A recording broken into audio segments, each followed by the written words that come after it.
KKR ವಿರುದ್ಧದ ಗೆಲುವು ಹಾಗೆ ಸಿಎಸ್ಕೆ ಎದುರಿನ ವಿಕ್ಟರಿ ಆರ್ಸಿಬಿ ಪಾಲಿಗೆ ತುಂಬಾನೇ ಸ್ಪೆಷಲ್. ಈ ಎರಡೂ ಟೀಮ್ಗಳ ಎದುರು ಡಮ್ಮಿಯಾಗಿ ಕಾಣ್ತಾ ಇದ್ದಂತ ಬೆಂಗಳೂರು ತಂಡವನ್ನ ವಿ ಆರ್ ಸೂಪರ್ ಸ್ಟ್ರಾಂಗ್ ಅಂತ ತೋರಿಸಿಕೊಟ್ಟಿದ್ದೇ ನಮ್ಮ ಆಟಗಾರರು. ಬಟ್ ರಾಯಲ್ ಚಾಲೆಂಜರ್ಸ್ ಬೆಂಗಳೂರು ತಂಡದ ಬೆಂಕಿ ಪರ್ಫಾರ್ಮೆನ್ಸ್ನ ಹಿಂದೆ ಇರೋದು ಕಿಂಗ್ ವಿರಾಟ್ ಕೊಹ್ಲಿ ಹಾಗೆ ಕ್ಯಾಪ್ಟನ್ ರಜತ್ ಪಾಟಿದಾರ್. ಈ ಕೃಷ್ಣಾರ್ಜುನರ ಜೋಡಿ ಮಾಡ್ತಿರುವಂತ ಮೋಡಿಯನ್ನೇ ಹೇಳ್ತೇನೆ.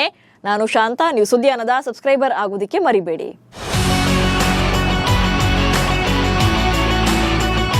2025ರ IPLಗೂ ಮುನ್ನ ರಜತ್ ಪಾಟಿದಾರ್ ಅವರನ್ನ RCB ಕ್ಯಾಪ್ಟನ್ ಅಂತ ಅನೌನ್ಸ್ ಮಾಡಿದಾಗ ಸಾಕಷ್ಟು ಜನ ಶಾಕ್ ಆಗಿದ್ರು. ಎಂತೆಂಥ ಘಟಾನುಘಟಿ ಆಟಗಾರರು ಹರಾಜಿನಲ್ಲಿದ್ರು ಕೂಡ ಯಾರನ್ನೂ ಖರೀದಿ ಮಾಡದೆ ಈ ಪಾಟಿದಾರ್ಗೆ ಪಟ್ಟ ಕಟ್ಟಿದ್ರಲ್ಲ, ಏನಿವ್ರ ಲಾಜಿಕ್ಕು, ಈ ಸಲನೂ ಕೂಡ ಕಪ್ ಹೊಗೆನೆ ಅಂತ ಫ್ಯಾನ್ಸ್ ಸಿಟ್ಟಾಗ್ತಾ ಇದ್ರು. ಬಟ್ ಫ್ರಾಂಚೈಸಿಯ ಗೇಮ್ ಪ್ಲಾನ್ ಏನು ಅನ್ನೋದು ಈಗ ಅರ್ಥ ಆಗ್ತಾ ಇದೆ. ಅದೆಲ್ಲಕ್ಕಿಂತ ಹೆಚ್ಚಾಗಿ ಕೊಟ್ಟಿರೋ ಜವಾಬ್ದಾರಿಯನ್ನ ಹೇಗೆ ನಿಭಾಯಿಸಬೇಕು ಅನ್ನೋದನ್ನ ಪಾಟಿದಾರ್ ಪ್ರೂವ್ ಮಾಡಿ ತೋರಿಸ್ತಿದ್ದಾರೆ.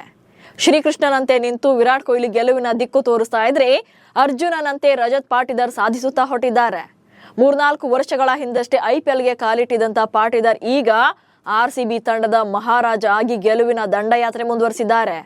KKR ಮತ್ತು CSK ವಿರುದ್ಧ ಭರ್ಜರಿ ಜಯದ ಹಿಂದೆ ಕೂಡ ಪಾಟಿದಾರ್ ಪಾತ್ರ ದೊಡ್ಡದಿತ್ತು. ಇದೀಗ ಗುಜರಾತ್ ಭೇಟಿಯಲ್ಲಿ ಹೇಗೆ ಪರ್ಫಾರ್ಮ್ ಮಾಡ್ತಾರೆ ಅನ್ನೋದು ಕುತೂಹಲ ಮೂಡಿಸಿದೆ. ಕ್ಯಾಪ್ಟನ್ ಆಗಿ ಪಾಟಿದಾರ್ ಅದ್ಭುತ ಪ್ರದರ್ಶನ. ರಜತ್ ಪಾಟಿದಾರ್ಗೆ IPLನಲ್ಲಿ ಕ್ಯಾಪ್ಟನ್ಸಿ ನಿಭಾಯಿಸಿದಂತ ಯಾವುದೇ ಎಕ್ಸ್ಪೀರಿಯನ್ಸ್ ಇರಲಿಲ್ಲ. ಹೀಗಾಗಿ ಅವರಿಗೆ ನಾಯಕತ್ವ ನೀಡಿದ್ರೆ ಹೇಗೆ ಪರ್ಫಾರ್ಮ್ ಮಾಡ್ತಾರೆ ಅಥವಾ ಪ್ರೆಷರ್ನಲ್ಲಿ ಇರ್ತಾರೆ ಅನ್ನುವಂಥ ಡೌಟ್ಗಳಿದ್ವು. ಆದರೂ ಅದನ್ನೆಲ್ಲ ಲೆಕ್ಕಕ್ಕಿಡದೆ ಫ್ರಾಂಚೈಸಿ ನಾಯಕತ್ವ ನೀಡಿತ್ತು. ಇದೀಗ ಸ್ಕಿಪ್ಪರ್ ಆಗಿ ಮೊದಲ 2 ಪಂದ್ಯಗಳಲ್ಲಿ ಪಾಟಿದಾರ್ ಎಲ್ಲರ ಮನ ಗೆದ್ದಿದ್ದಾರೆ. ಕೂಲ್ ಅಂಡ್ ಕಾಮ್ ಆಗಿ ಇಡೀ ತಂಡವನ್ನ ಕಂಟ್ರೋಲ್ ಮಾಡ್ತಿದ್ದಾರೆ. ಬ್ಯಾಟಿಂಗ್ನಲ್ಲೂ ಕೂಡ ಮಿಡಲ್ ಆರ್ಡರ್ನಲ್ಲಿ ರಾಕೆಟ್ ವೇಗದಲ್ಲಿ ರನ್ಸ್ ಅನ್ನ ಸ್ಕೋರ್ ಮಾಡ್ತಿದ್ದಾರೆ. ಈಡನ್ ಗಾರ್ಡನ್ಸ್ನಲ್ಲಿ ಕೋಲ್ಕತ್ತಾ ವಿರುದ್ಧ 16 ಎಸೆತಗಳಲ್ಲಿ 34 ರನ್ ಬಾರಿಸಿದ್ರು. ಇನ್ನು ಚಪಾಕ್ನಲ್ಲಿ 32 ಬಾಲ್ಗಳಲ್ಲಿ 51 ರನ್ ಸಿಡಿಸಿ ಟೂರ್ನಿಯಲ್ಲಿ 178ರ ಬ್ಯಾಟಿಂಗ್ ಸ್ಟ್ರೈಕ್ ರೇಟ್ನಲ್ಲಿ ರನ್ ಗಳಿಸ್ತಾ ಇದ್ದಾರೆ.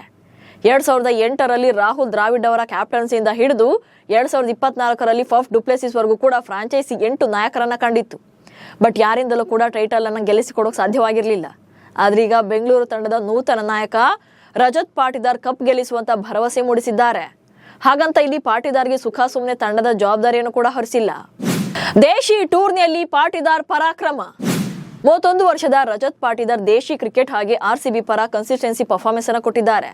ಇದೆಲ್ಲಕ್ಕಿಂತ ಮಿಗಿಲಾಗಿ RCB ಪರ ಮಿಡಲ್ ಆರ್ಡರ್ನ ಬಲವಾಗಿದ್ದಾರೆ. ಬೆಂಗಳೂರು ಟೀಮ್ಗೆ ಕ್ಯಾಪ್ಟನ್ ಆಗೋ ಮೊದಲು ಸೈಯದ್ ಮುಷ್ತಾಕ್ ಅಲಿ ಟೂರ್ನಿಯಲ್ಲಿ ಮಧ್ಯಪ್ರದೇಶದ ನಾಯಕರಾಗಿ ಸಕ್ಸಸ್ ಅನ್ನ ಕಂಡಿದ್ರು. ನಾಯಕನಾಗಿ 10 ಪಂದ್ಯಗಳ ಪೈಕಿ 8 ಮ್ಯಾಚ್ಗಳನ್ನ ಗೆಲ್ಲಿಸಿದ್ರು. ಬೌಲಿಂಗ್ ಚೇಂಜ್, ಫೀಲ್ಡಿಂಗ್ ಅಡ್ಜಸ್ಟ್ಮೆಂಟ್ ನಲ್ಲೂ ಕೂಡ ಚುರುಕುತನವನ್ನು ಹೊಂದಿದ್ದಾರೆ. ಅದೆಲ್ಲಕ್ಕಿಂತ ಹೆಚ್ಚಾಗಿ ಕೂಲ್ ಅಂಡ್ ಕಾಮ್ ಆಗಿ ಎಲ್ಲರೊಂದಿಗೂ ಕೂಡ ಬೆರೆಯುವಂತ ಗುಣ ಇದೆ. ಇದೇ ಕಾರಣಕ್ಕೆ ರಜತ್ ಪಾಟಿದಾರ್ ಮೇಲೆ ಭರವಸೆಯನ್ನು ಹೊಂದಿರುವಂತ ಬೆಂಗಳೂರು ಮ್ಯಾನೇಜ್ಮೆಂಟ್ ಇನ್ನೂ 2-3 ವರ್ಷಗಳ ಕಾಲ ನಾಯಕತ್ವದ ಪಟ್ಟ ಕಟ್ಟುವಂತ ಲೆಕ್ಕಾಚಾರದಲ್ಲಿದೆ. 50 ಲಕ್ಷದಿಂದ 11 ಕೋಟಿಗೆ ಸಂಭಾವನೆ ಹೆಚ್ಚಳ. 2024ರವರೆಗೂ ಕೂಡ IPLನಲ್ಲಿ ರಜತ್ ಪಾಟಿದಾರ್ಗೆ ಲಕ್ಷಗಳ ಲೆಕ್ಕದಲ್ಲಷ್ಟೇ ಸಂಭಾವನೆ ಸಿಗ್ತಾ ಇತ್ತು. ಬಟ್ ಅದೇನ್ ಲಕ್ ನೋಡಿ, 2025ರ IPL ಮೆಗಾ ಹರಾಜಿಗೂ ಮುನ್ನ ಅವರಿಗಿದ್ದ ವೇತನಕ್ಕಿಂತ 22 ಪಟ್ಟು ಎಕ್ಸ್ಟ್ರಾ ಹಣ ಕೊಟ್ಟು RCB ಫ್ರಾಂಚೈಸಿ ಅವರನ್ನ ಉಳಿಸ್ಕೊಂಡಿತ್ತು. ರಜತ್ ಪಾಟಿದಾರ್ 2021ರಲ್ಲಿ RCB ಜೊತೆ ಸೇರ್ಕೊಂಡಾಗ 20 ಲಕ್ಷ ರೂಪಾಯಿಗಳ ಒಪ್ಪಂದದೊಂದಿಗೆ ತಮ್ಮ ಕರಿಯರ್ ಅನ್ನ ಶುರು ಮಾಡಿದ್ರು. 2021ರಿಂದ 23ರವರೆಗೆ ಅಂದ್ರೆ 3 ವರ್ಷಗಳ ಕಾಲ 20 ಲಕ್ಷ ರೂಪಾಯಿ ಅಷ್ಟೇ ಸಂಭಾವನೆ ಸಿಗ್ತಾ ಇತ್ತು. ಬಟ್ 2024ರಲ್ಲಿ ಅಂದ್ರೆ ಕಳೆದ ಸೀಸನ್ ಅಲ್ಲಿ 50 ಲಕ್ಷ ರೂಪಾಯಿಗೆ ಏರಿಕೆ ಮಾಡಲಾಗಿತ್ತು.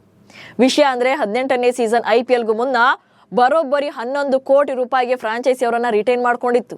ಅಂದ್ರೆ ಕಳೆದ ವರ್ಷ 50 ಲಕ್ಷ ಪಡಿತಾ ಇದ್ದಂತ ಪಾಟಿದಾರ್ ಈ ವರ್ಷ 11 ಕೋಟಿಯನ್ನು ಪಡಿತಾ ಇದ್ದಾರೆ. ಫ್ರಾಂಚೈಸಿ ಇಷ್ಟು ದೊಡ್ಡ ಮೊತ್ತವನ್ನ ಪಾಟಿದಾರ್ಗೆ ಕೊಟ್ಟಿದ್ದು ಯಾಕೆ ಅನ್ನೋ ಸೀಕ್ರೆಟ್ ಈಗ ರಿವೀಲ್ ಆಗ್ತಾ ಇದೆ. ಇಂದೋರ್ನ ಉದ್ಯಮಿಯ ಪುತ್ರ ರಜತ್ ಪಾಟಿದಾರ್. ಇನ್ನು ರಜತ್ ಪಾಟಿದಾರ್ ಅವರ ಪರ್ಸನಲ್ ಲೈಫ್ ಬಗ್ಗೆ ನೋಡೋದಾದ್ರೆ, ರಜತ್ ಪಾಟಿದಾರ್ 1993ರ ಜೂನ್ 1ರಂದು ಇಂದೋರ್ನಲ್ಲಿ ಜನಿಸಿದ್ರು. ರಜತ್ ಪಾಟಿದಾರ್ ಅವರ ತಂದೆ ಮನೋಹರ್ ಪಾಟಿದಾರ್, ತಾಯಿ ಗೃಹಿಣಿ. ರಜತ್ಗೆ ಮಹೇಂದ್ರ ಪಾಟಿದಾರ್ ಮತ್ತು ಸುನಿತಾ ಪಾಟಿದಾರ್ ಎಂಬ ಸಹೋದರ ಸಹೋದರಿ ಇದ್ದಾರೆ. ತಂದೆ ಇಂದೋರ್ನಲ್ಲಿ ಉದ್ಯಮಿಯಾಗಿದ್ದಾರೆ. ಪಾಟಿದಾರ್ ತಮ್ಮ 8ನೇ ವಯಸ್ಸಿನಲ್ಲಿ ಕ್ರಿಕೆಟ್ ಅನ್ನು ಆಡೋಕೆ ಶುರು ಮಾಡಿದ್ರು. ಈ ಟೈಮಲ್ಲಿ ಹೌಸ್ ಸ್ಪಿನ್ ಬೌಲರ್ ಆಗಿದ್ರು. ಬಟ್ ಅಂಡರ್ 15 ಹಂತದ ನಂತರ ಬ್ಯಾಟಿಂಗ್ ಕಡೆ ಸ್ವಲ್ಪ ಆಸಕ್ತಿ ಹೆಚ್ಚಾಯಿತು. 2021ರಲ್ಲಿ RCBಯೊಂದಿಗೆ ತಮ್ಮ ಕ್ರಿಕೆಟ್ ಜರ್ನಿಯನ್ನ ಶುರು ಮಾಡಿದ್ರು, IPL ಜರ್ನಿಯನ್ನ. ಬಳಿಕ ರಾಷ್ಟ್ರೀಯ ತಂಡದಲ್ಲೂ ಕೂಡ ಸ್ಥಾನ ಸಿಗುವಂತೆ ಆಗಿತ್ತು. ಇಂಗ್ಲೆಂಡ್ ವಿರುದ್ಧ 2024ರಲ್ಲಿ ನಡೆದಂತ ಟೆಸ್ಟ್ ಸರಣಿಯಲ್ಲಿ ಭಾರತ ಪರ ಚೊಚ್ಚಲ ಅಂತಾರಾಷ್ಟ್ರೀಯ ಪಂದ್ಯವನ್ನಾಡಿದ್ರು. ಬಟ್ ಆ ನಂತರ ಟೀಮ್ ಇಂಡಿಯಾದಿಂದ ದೂರವೇ ಉಳಿದಿದ್ದಾರೆ. ಆದ್ರೆ IPL ನಲ್ಲಿ ಕ್ಯಾಪ್ಟನ್ ಆಗಿ ಹೊಸ ಇನ್ನಿಂಗ್ಸ್ ಅನ್ನು ಆರಂಭಿಸಿದ್ದು ಆರಂಭದಲ್ಲೇ ಸಕ್ಸಸ್ ಕೂಡ ಕಾಣ್ತಿದ್ದಾರೆ. ಈ ಸಕ್ಸಸ್ ಹೀಗೆ ಕಂಟಿನ್ಯೂ ಆಗಲಿ, RCB ಕಪ್ ಗೆಲ್ಲಿಸಲಿ ಅನ್ನೋದೇ ನಮ್ಮ ವಿಶಸ್ ಕೂಡ. ಕೃಷ್ಣನಂತಿರೋ ಕೊಹ್ಲಿ, ಅರ್ಜುನನಂತಿರುವಂತ ಪಾಟೀದಾರ್ ಕಪ್ ಗೆಲ್ಲೋ ದಿನ ಕನ್ನಡಿಗರ ಪಾಲಿಗೆ ಬಹುದೊಡ್ಡ ಹಬ್ಬವಾಗಲಿದೆ. ನಮಸ್ಕಾರ.